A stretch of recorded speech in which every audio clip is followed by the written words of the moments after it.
Hi everyone, thank you so much for joining me for my ScrapnStamp.ca July Design Team project. This video uses the Concord 9th Lily stamp, and I'm stamping it on the Tonic Tim Holtz stamp platform with some Memories dye ink in black. I'm getting a good impression here on the Bristol Smooth cardstock, and I'm allowing that to dry before I bring my Zig Clean Color Real Brush Markers to the surface of the paper. I'm laying the colors in strips, going from the darkest to the lightest on each petal, and I'm doing each petal the same. I've listed the markers that I'm using on the corresponding blog post, which will be listed below here in the Show More section on YouTube. But I've started with a light yellow, working to a darker yellow, a bright yellow, and then into the oranges and reds. It's important to preserve your lightest light and your darkest dark.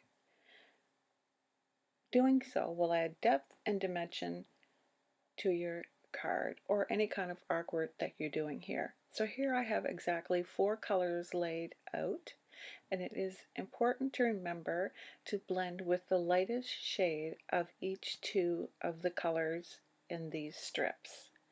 That way you won't contaminate your lightest color. On the folds of the petal, the darkest color will go at the fold and the lightest color will go at the tip. An orangey red is used to the center of the flower.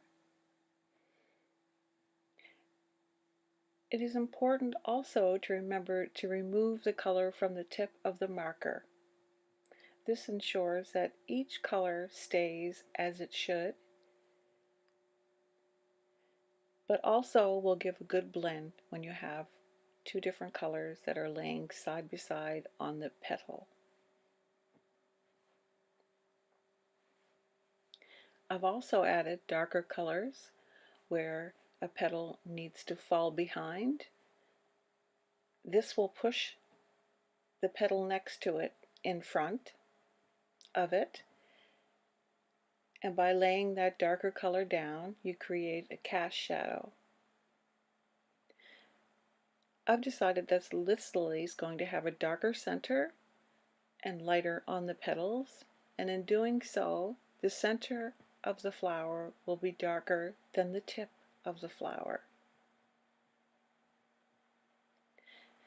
I'm adding more color to where the cast shadows would be, and deepening up the colors as I go, working back and forth between each different shade and building up the texture, the color, and the depth and dimension as I go.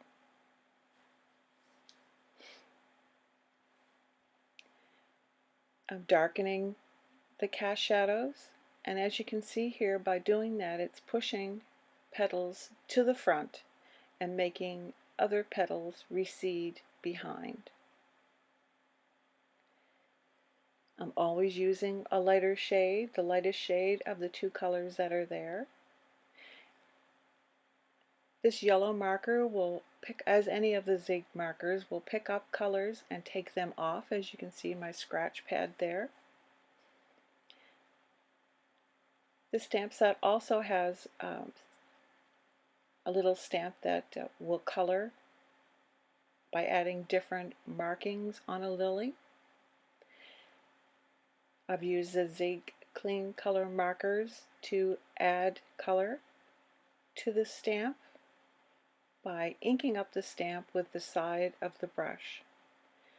This stem is done in the same fashion, going from dark to light, and I've gone around the perimeter with 2 different shades here to really make the flower stand out. As I've mentioned, all colors are listed on the website, and the link will be below on this video here on YouTube. After I've added the 2 markers, just adding a little bit of color. You really don't want a harsh line. I've taken an aqua brush with a fine point and very little water and kind of brought the line out so that it dissipates. So there's no evident line. And when this dries, the little bit of water that was there won't be a ridge or a harsh line. Using some Tonic mirror card, I cut a panel for the front of the card and trimmed down the Bristol Smooth cardstock, making sure that the flower stayed in the center of the panel. Using a watermark, in this case Versamark, I added it to the stamens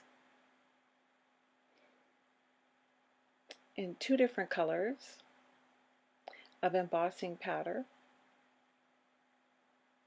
I was particular to make sure that I didn't get Versamark around on the petals of the flowers and just stayed within the stamens.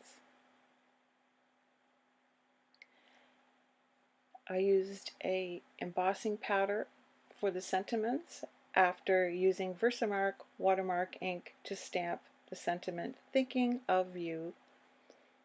I matched ribbon to the embossing powder and tied a bow and attached that to the stem, trimming off the ends so that they wouldn't be too long and overpower the card.